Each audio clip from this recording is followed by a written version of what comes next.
Hello అండి, నమస్తే. Welcome to stocks. So stock మార్కెట్లో అయితే మనకు యుద్ధ భయంతో అయితే మార్కెట్లు మార్నింగ్ అంతా బాగానే ఉన్నా లాస్ట్ టైంలో ప్యానిక్ అయితే తీసుకొని భారీగా డ్రాప్ అవ్వడం జరిగింది. రీసెంట్గా లాహోర్ మీద అయితే మన ఇండియన్ ఆర్మీ స్ట్రైక్ చేసిందని చెప్పేసి న్యూస్ రావడం. మేజర్లీ అంటే యుద్ధానికి ఆల్మోస్ట్ ఇంకా జరిగే ఛాన్సెస్ అయితే 90% ప్లస్ ఉండడం. ఇది కూడా ఇన్వెస్టర్స్కి అనిపించడం వల్ల ఇవాళ మార్కెట్స్ అయితే భారీగా డ్రాప్ అయినాయి. సెన్సెక్స్ డ్రాప్ అయింది, బ్యాంక్ నిఫ్టీ డ్రాప్ అయింది, నిఫ్టీ కూడా డ్రాప్ అవ్వడం చూసింది. ఒకసారి మార్కెట్ కనుక చూసుకుంటే మనం ఇవాళ టాప్ గెయినర్ చూసుకుంటే కనుక ఇవాళ మనకి యాక్సిస్ బ్యాంక్ ఉంది. బ్యాంకింగ్ సెక్టర్ లో టాప్ చూసుకుంటే మారుతి బాగా లాస్ అయిపోయింది. సెన్సెక్స్ చూసుకుంటే -400+ పాయింట్స్ లాస్ అయ్యి క్లోజింగ్ రేట్ 80,334 ఉంది. ఆల్మోస్ట్ 700 దాకా లాస్ అయిపోయి మళ్ళీ కాస్త రికవర్ అయింది. బ్యాంక్ నిఫ్టీ చూసుకుంటే -245 పాయింట్స్ లాస్ అయింది, క్లోజింగ్ రేట్ 54,365 ఉంది. ఇది కూడా డ్రాప్ అయింది, మళ్ళీ 245 దగ్గరికి వచ్చి క్లోజ్ అయింది. నిఫ్టీ చూసుకుంటే 140 పాయింట్స్ లాస్ అయింది. క్లోజింగ్ రేట్ వచ్చేసి 24,273. ఈ రోజు మనం ముఖ్యంగా న్యూస్ లో చూసుకుంటే యుఎస్ ఫెడ్ రిజల్ట్ గురించి అయితే మనం మాట్లాడుకుందాం అండి. అయితే యుఎస్ ఫెడ్ మీటింగ్ లో మూడోసారి కూడా కన్సిస్టెంట్ గా వడ్డీ రేట్ని స్థిరంగా ఉంచేటటువంటి నిర్ణయం అయితే యుఎస్ ఫెడ్ మీటింగ్ లో మనం చూడొచ్చు. ట్రంప్ ఎంత ఒత్తిడి చేసినప్పుడు కూడా ఇంట్రెస్ట్ రేట్ని స్థిరంగా ఉంచాలనే నిర్ణయం మాత్రం చాలా ప్రశంసనీయమండి. కాకపోతే ఆర్థిక నిపుణులు మాత్రం ఈ ఇయర్లో 2 నుంచి 3 సార్లు దాకా వడ్డీ రేట్లో తగ్గింపు ఉంటుందనే ఆసక్తితో అయితే వాళ్ళు వెయిట్ చేస్తున్నారు. అయితే యుఎస్ ఫెడ్ వాళ్ళు మాత్రం ఏం చెప్తున్నారంటే ఈ ద్రవ్యోల్బణం నిరుద్యోగం అనేది ఖచ్చితంగా పెరిగే అవకాశం అయితే ఉంది. ఇది ఏ విధంగా అంటే ట్రంప్ ప్రవేశపెట్టినటువంటి కొత్త ట్యాక్స్ విధానం కారణంగా అయినా మనం అనుకోవచ్చండి. అంటే ఇంపోర్ట్ ట్యాక్స్ ఏదైతే మనం చూసుకున్నామో దిగుమతి సుంకాలు పెంచడం వల్ల ఈ దిగుమతి చేసుకునే వస్తువుల యొక్క ధరలు భారీగా పెరిగే అవకాశం కూడా ఉంటుందండి. దీనివల్ల ఏంటంటే అధికంగా ఖర్చులు ఎక్కువ అవ్వడం, కంపెనీ ఖర్చులు తగ్గించుకోవడానికి ఆల్మోస్ట్ ఉన్న ఉద్యోగుల్ని తొలగించే అవకాశం కూడా లేకపోలేదండి. ఈ విధంగా కూడా ఫెడ్ రిజల్ట్లో మనకి వెల్లడించడం అయితే జరిగింది. ఈ ఇన్ఫ్లేషన్ కంట్రోల్ చేయడానికి యుఎస్ వాళ్ళు వడ్డీ రేట్లను పెంచుతూ ఉంటారు, తగ్గిస్తూ ఉంటారు. ఇది చాలా యూజువల్గా జరిగేటటువంటి విషయం. కాకపోతే ఇప్పుడు ప్రజెంట్ సిచ్యువేషన్ ప్రకారం ఈ ఇన్ఫ్లేషను, అన్ఎంప్లాయ్మెంట్ని ఈ రెండు పెరిగే అవకాశం ఉంది. కాబట్టి ప్రస్తుతం వడ్డీ రేట్లు అటు పెంచకుండా ఇటు తగ్గించకుండా స్థిరంగా ఉండేటట్టు కొనసాగించేటట్లు మనకి వెల్లడించారని మనం తెలుసుకోవచ్చు. Next coming to defence stock అండి. పారాస్ డిఫెన్స్ స్టాక్ మనకి స్పేస్ టెక్నాలజీ అండ్ ఆపరేషన్స్ సింధూర్లో స్టార్ట్ అయిన తర్వాత అందరి ఇన్వెస్టర్ దృష్టిలో అయితే మాత్రం డిఫెన్స్ స్టాక్స్పై అయితే పడిందండి. ఎక్కువగా మేజర్గా చూసుకుంటే కనుక ఈ డిఫెన్స్ స్టాక్ అయినటువంటి ఈ పారాస్ లాస్ట్ మంత్లో 50% గ్రోత్ అయితే మనకి డెలివరీ చేసిన విషయం మనం ఆల్రెడీ చూసాము. ఈ యొక్క స్టాక్లో పెద్ద ఆర్డర్స్ చాలా ఉన్నప్పటికీ స్థిరంగా లాభాలు ఆర్జించాలంటే మాత్రం 1 to 3 years పాటు ఈ స్టాక్లో టైం అయితే మనకు పడుతుంది.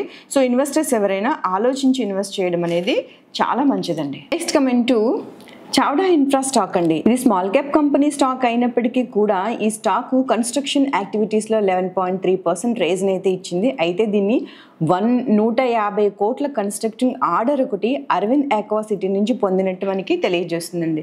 అయితే ఆక్వాసిటీ కన్స్ట్రక్షన్స్ వర్క్లో ఆర్సీసీ వర్క్స్ కానీ, మిషనరీస్ కానీ, అలాగే ప్లేటస్ ఏవైతే ఆర్డర్స్ తీసుకుంటాయో ఇవన్నీ కలిపి మొత్తంగా 150 కోట్లు వాల్యూ ఉందని మనకి తెలియజేస్తున్నారు. అయితే ఫైనాన్షియల్ ఇయర్ 24 మనకి చూసుకుంటే కనుక దీని యొక్క రెవెన్యూ 242 కోట్లు అని మనకి తెలియజేస్తున్నారు. అయితే కమింగ్ డేస్లో ఈ స్టాక్ యొక్క పర్ఫార్మెన్స్ ఎలా ఉంటుందో మనమైతే చూడాలండి.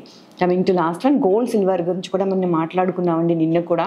అయితే గోల్డ్ నిన్నటితో పోలిస్తే 10 గ్రామ్స్కి 24 క్యారెట్ గోల్డ్లో మనకి నిన్నైతే 880 రూపీస్ మనం తగ్గిందని మాట్లాడుకున్నాం. ఈరోజు మనం మార్నింగ్ సెక్షన్లో చూస్తే 1000 రూపీస్ పెరిగి ఇది 1,750కి చేరిందండి ఈరోజు. అలాగే సిల్వర్లో కూడా 440 రూపీస్ మనకి పెరిగి 98,490 దగ్గరికి మనకి చేరుకుంది సిల్వర్ కూడా అని చెప్పొచ్చండి.